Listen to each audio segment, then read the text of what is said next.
Welcome back to Suma Mahesh vlog. ಇವತ್ತು ವೈಕುಂಠ ಏಕಾದಶಿ. ನಮ್ಮನೇಲಿ ಯಾವ ರೀತಿ ಪೂಜೆನ ಮಾಡ್ತೀನಿ ಅಂತ ಹೇಳಿ ಇವತ್ತು ಪೂಜೆ ವ್ಲಾಗ್ನ ನಿಮ್ಮ ಜೊತೆ ಶೇರ್ ಮಾಡ್ಕೋತಾ ಇದ್ದೀನಿ. ವಿಡಿಯೋನ ಎಲ್ಲೂ ಸ್ಕಿಪ್ ಮಾಡದೆ ಪೂರ್ತಿಯಾಗಿ ನೋಡಿ. ಇವತ್ತು ವೈಕುಂಠ ಏಕಾದಶಿ, ಎಲ್ರಿಗೂ ಒಳ್ಳೆಯದಾಗಲಿ. ವೈಕುಂಠ ಏಕಾದಶಿ ಅಂದರೆ ತುಂಬಾ ವಿಶೇಷ. ಇವತ್ತಿನ ದಿನ ಕೂಡ ತುಂಬಾ ಒಳ್ಳೆಯದು. ಇವತ್ತಿನ ದಿನ ನಾವು ಶ್ರೀನಿವಾಸ ದೇವರನ್ನ ಪೂಜಿಸ್ತೀವಿ. ಶ್ರೀನಿವಾಸ ದೇವರಿಗೆ ಪ್ರಿಯವಾಗಿರೋ ಅಕ್ಕಿ ಹಿಟ್ಟಿನ ದೀಪನ ಹಚ್ಚಿ ಪೂಜೆ ಮಾಡೋದ್ರಿಂದ ತುಂಬಾ ಒಳ್ಳೆಯದಾಗುತ್ತೆ. ಅಕ್ಕಿ ಹಿಟ್ಟಿನ ದೀಪನ ಮಾಡೋದಕ್ಕೆ ಸ್ವಲ್ಪ ಅಕ್ಕಿ ಹಿಟ್ಟು, ಹಸಿ ಹಾಲನ್ನು ಬಳಸ್ಕೊಂಡು 2 ಜೋಡಿ ದೀಪಗಳನ್ನ ಮಾಡ್ಕೋತಾ ಇದ್ದೀನಿ.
ದೀಪಗಳನ್ನ ರೆಡಿ ಮಾಡ್ಕೊಂಡಿದ್ದಾಯಿತು. ಇವಾಗ ದೇವ್ರ ಮನೆಯೂ ಕೂಡ ರೆಡಿ ಮಾಡ್ಕೊಂಡಿದ್ದೀನಿ. ಇವತ್ತು ನೈವೇದ್ಯಕ್ಕೆ ಸಿಹಿ ಅವಲಕ್ಕಿನ ಮಾಡಿದ್ದೆ, ಅದನ್ನು ಕೂಡ ದೇವ್ರ ಮನೇಲಿ ಇಟ್ಟು ದೀಪನ ಇಡೋದಕ್ಕೆ ದೇವ್ರ ಮನೇಲಿ ಒಂದು ಪುಟ್ಟದಾಗಿ ರಂಗೋಲಿನ ಹಾಕಿ ಅದರ ಮೇಲೆ ಅಕ್ಕಿ ಹಿಟ್ಟಿನ ದೀಪನ ಇಟ್ಟಿದ್ದೀನಿ. ದೇವ್ರ ಪೂಜೆ ಮಾಡೋದಕ್ಕೆ ಎಲ್ಲನೂ ರೆಡಿ ಮಾಡ್ಕೊಂಡಿದ್ದಾಯಿತು. ಇವಾಗ ದೀಪಗಳನ್ನ ಹಚ್ಚಿ ದೇವ್ರ ಪೂಜೆನ ಮಾಡ್ತಾಯಿದ್ದೀನಿ.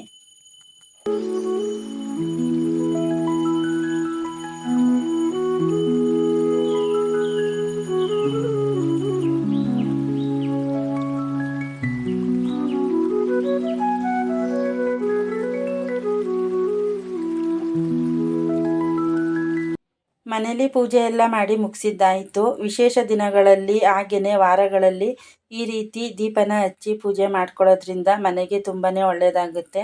ಹಾಗೆಯೇ ಪಾಸಿಟಿವ್ ವೈಬ್ಸ್ ಕೂಡ ಜಾಸ್ತಿ ಆಗುತ್ತೆ.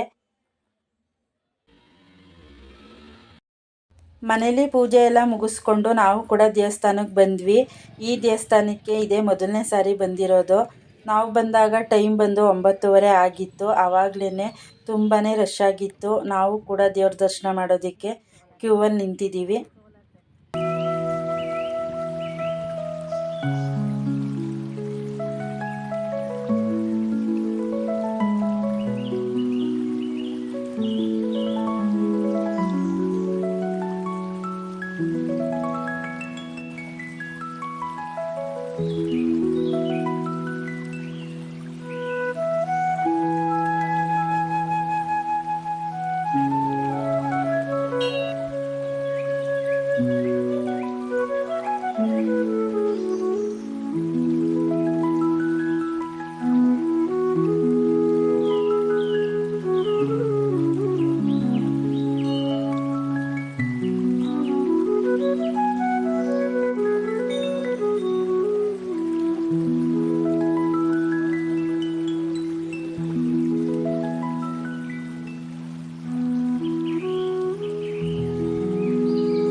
ಇವತ್ತು ವೈಕುಂಠ ಏಕಾದಶಿ ಇರೋದ್ರಿಂದ ನಾವು ಕೂಡ ಶ್ರೀನಿವಾಸ ದೇವಸ್ಥಾನಕ್ಕೆ ಹೋಗಿದ್ವಿ.